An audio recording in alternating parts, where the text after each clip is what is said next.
Breaking news, the punishment is in for Dillon Brooks.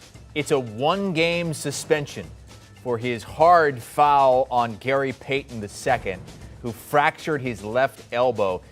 Payton is going to be reevaluated in 2 weeks, but out indefinitely at this point. Brooks suspended for Game 3, which is coming up at Golden State Saturday night, with this series tied at a game apiece. Let's bring in our NBA insider, Bill Reiter. Bill, are you surprised that it was only one game for Dillon Brooks? I'm not. I know that there was a push for that, Chris, but everyone I talked to thought a game was probably what the NBA was going to do. They try to be consistent, and while the play is certainly egregious, and according to Steve Kerr, and I think all of us that look at it would agree, it looks dirty, and the consequences are severe for the Warriors and Gary Payton II. This is pretty standard for what happened, for the contact that he made. So not surprised that it wasn't more, even though I know there was a push for that from the Warriors and other folks around the NBA. Look, they won without him in Game 2. That happened early. They won the game, even up the series at a game apiece. Different beast, though, in San Francisco. How much of a factor is not having Dillon Brooks going to be?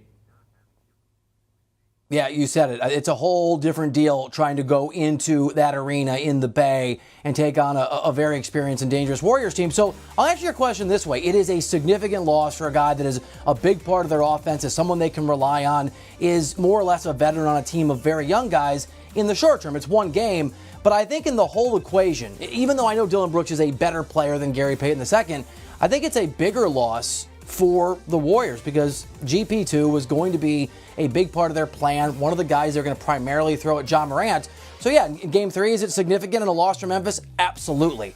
But Brooks is going to be back. Gary Payton II won't be, and so I think whatever they lose from Dillon Brooks in that third game, that first game in the Bay, I think it comes out in the wash and maybe is Memphis' advantage on, again, what Steve Kerr called a dirty play, because no GP2, I think, is significant in this series. And also we had Draymond Green putting the birdies up in the air. He gets fined $25,000 for that. So you got the Draymond Green antics, in quotation marks, between that and getting kicked out earlier in the series as well. You've got the Dillon Brooks hard foul that the Warriors are very unhappy about.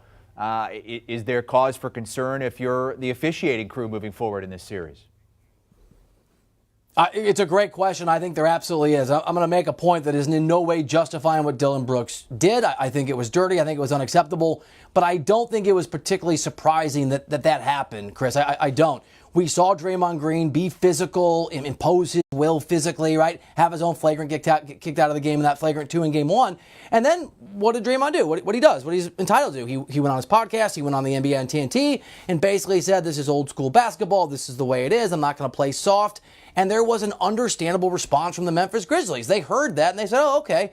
We see what we need to do. We've heard the clarion call from Draymond Green. It's not just the Dillon Brooks play. You've got Steph Curry bleeding in that game. You've got Draymond himself getting elbowed in the face and having to go to the locker room. Memphis upped the ante in physicality, and while I'm not justifying what Dillon Brooks did, let's be honest, it was effective. They won that basketball game. They narrowed that edge a little bit. I know they were in Game 1 too, so you're right. I think the officials have a huge task on their hands because you've got a Memphis team that has proven to themselves, if we're more physical, I don't mean dirty plays, but up on that line, there's an advantage for us. And there's a Warriors team that is really angry and really put out by that Brooks play. I think it's going to be feisty is an understatement. I think if the officials don't get their arms around this thing, it could be an ugly series. So again, Dillon Brooks suspended for Game 3, which is in San Francisco at Golden State Saturday night. That series is tied at a game apiece. You got the Grizzlies who are thinking, man, we should have won both of those games on our home court. They're underdogs in Game 3. The Golden State Warriors have the better odds of coming out of here with a victory in this series, but without Gary Payton II, likely for the rest of the series. He's not going to be reevaluated for another 2 weeks with that fractured elbow. How do you handicap this series the rest of the way?